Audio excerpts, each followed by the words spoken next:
जय श्री राम दोस्तों, स्वागत करता हूँ अपने YouTube channel Karan wish for you में। तो आज हम श्री राम जी की जीवन कथा सुनने वाले हैं। कथा पसंद आए तो चैनल को सब्सक्राइब करें और शेयर जरूर करें। तो चलिए शुरू करते हैं। बोलिए जय श्री राम। भगवान विष्णु के अवतार श्री राम का नाम कौन नहीं जानता है। रामायण महाकाव्य के रचयिता महर्षि वाल्मीकि ने अपने ग्रंथ में लिखा है कि भगवान श्री राम में वैदिक सनातन धर्म की आत्मा कहे जाने वाले सभी गुण विद्यमान है। भगवान राम को पुरुषों में सबसे उत्तम पुरुष अर्थात मर्यादा पुरुषोत्तम भी कहा जाता है। आइए जानते हैं भगवान राम से जुड़े कुछ रोचक तथ्यों के बारे में। भगवान श्री राम का जीवन परिचय। त्रेता युग में जन्मे भगवान श्री राम अयोध्या के महाराज दशरथ के सबसे बड़े पुत्र थे। लक्ष्मण, भरत, शत्रुघ्न राम के भाई थे। भगवान राम की मां कौशल्या थी और शेष सुमित्रा और कैई के पुत्र थे।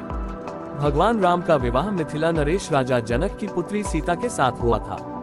लक्ष्मण की पत्नी उर्मिला, शत्रुघ्न की पत्नी श्रुतकीर्ति और भरत की पत्नी मांडवी थी। विवाह के पश्चात भगवान राम को राजा दशरथ ने रानी कैई के कहने पर 14 वर्ष के लिए वनवास पर भेज दिया था, क्योंकि एक वचन के अनुसार कैकेयी राजा दशरथ से कुछ भी मांग सकती थी। तो रानी कैकेयी ने दासी मंदोदरी के उकसाने पर भरत को अयोध्या का राजा बनाने और राम को वनवास देने की इच्छा जताई और पिता की आज्ञा का पालन करके भगवान राम सीता और लक्ष्मण के साथ वन की ओर चले गए। भगवान श्री राम का महत्व। ब्रह्मा, विष्णु तथा महेश में से भगवान विष्णु ने संसार की भलाई के लिए कई अवतार लिए हैं। भगवान विष्णु द्वारा कुल 10 अवतार लिए गए, जिसमें से भगवान राम 7वें अवतार माने जाते हैं और यह अवतार भगवान विष्णु के सभी अवतारों में से सबसे ज्यादा पूजनीय माना जाता है। भगवान श्री राम के बारे में महर्षि वाल्मीकि द्वारा अनेक कथाएं लिखी गई हैं। वाल्मीकि के अलावा प्रसिद्ध महाकवि तुलसीदास ने भी श्री राम के महत्व को लोगों को समझाया है। भगवान राम ने कई ऐसे महान कार्य किए हैं जिसने हिंदू धर्म को एक गौरवमयी इतिहास प्रदान किया है। भगवान विष्णु ने राम बनकर असुरों का संहार करने के लिए पृथ्वी पर जन्म लिया। भगवान श्री राम ने मात्र घटाव पितृभक्ति के चलते अपने पिता राजा दशरथ के एक आदेश पर 14 वर्ष तक वनवास काटा। नैतिकता, वीरता, कर्तव्यपरायणता के जो उदाहरण भगवान राम ने प्रस्तुत किए, वह बाद में मानव जीवन के लिए मार्गदर्शक बन गए। एक कुशल और प्रजाहितकारी राजा थे राम। भगवान राम अपनी प्रजा को हर तरह से सुखी रखना चाहते थे। उनकी धारणा थी कि जिस राजा के शासन में प्रजा दुखी रहती है, वह राजा नरक भोगी होता है। महाकवि तुलसीदास जी ने रामचरितमानस में राम राज्य की विशद चर्चा की है। माना जाता है कि अयोध्या में 11,000 वर्षों तक भगवान राम का दिव्य शासन रहा। आदिवासियों के भगवान श्री राम। वनवास के दौरान भगवान श्री राम ने देश के सभी आदिवासियों और दलितों को संगठित करने का कार्य किया और उनको जीवन जीने की शिक्षा दी।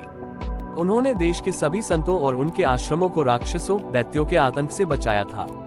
अपने 14 वर्ष के वनवास के दौरान भगवान राम ने भारत की सभी जातियों और संप्रदायों को एक सूत्र में बांधने का कार्य किया। चित्रकूट में रहकर भी उन्होंने धर्म और कर्म की शिक्षा दीक्षा ली। भगवान राम ने भारत भर में भ्रमण कर भारतीय आदिवासी, जनजाति, पहाड़ी और समुद्री लोगों के बीच सत्य, प्रेम, मर्यादा और सेवा का संदेश फैलाया और यही कारण था कि राम का जब रावण से युद्ध हुआ तो सभी तरह की अनार्य जातियों ने राम का साथ दिया। भगवान राम की वापसी। राम सीता। भगवान श्री राम कहते हैं कि पृथ्वी लोक एक ऐसा लोक है जहाँ जो भी आता है उसे एक दिन वापस लौटना ही होता है। ठीक इसी तरह श्री राम भी अपना मानवीय रूप त्याग कर अपने वास्तविक स्वरूप विष्णु का रूप धारण कर बैकुंठ धाम की ओर चले गए।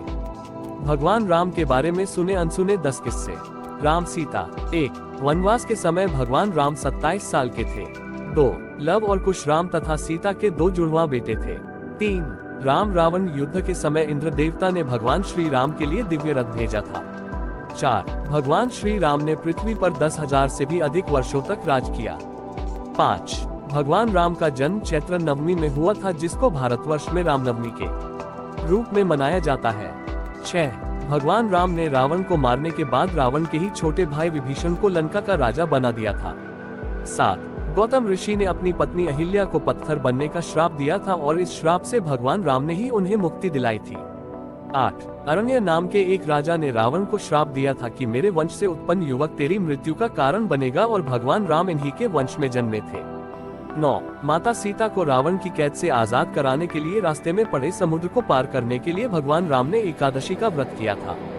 10. वनवास वापसी के बाद भगवान राम के अयोध्या वापसी की खुशी में अयोध्या वासियों ने दीप जलाए थे, तब से दिवाली का त्योहार मनाया जाता है। धार्मिक कथाओं के अनुसार भगवान श्री राम के बिना दुनिया भी कुछ नहीं है। नोट इस आलेख के तथ्य विविध स्रोतों पर आधारित है। भगवान राम और रामायण के बारे में ज्यादा जानकारी के लिए रामायण व रामकथा के जानकार व विद्वान से जानकारी लेना बेहतर होगा।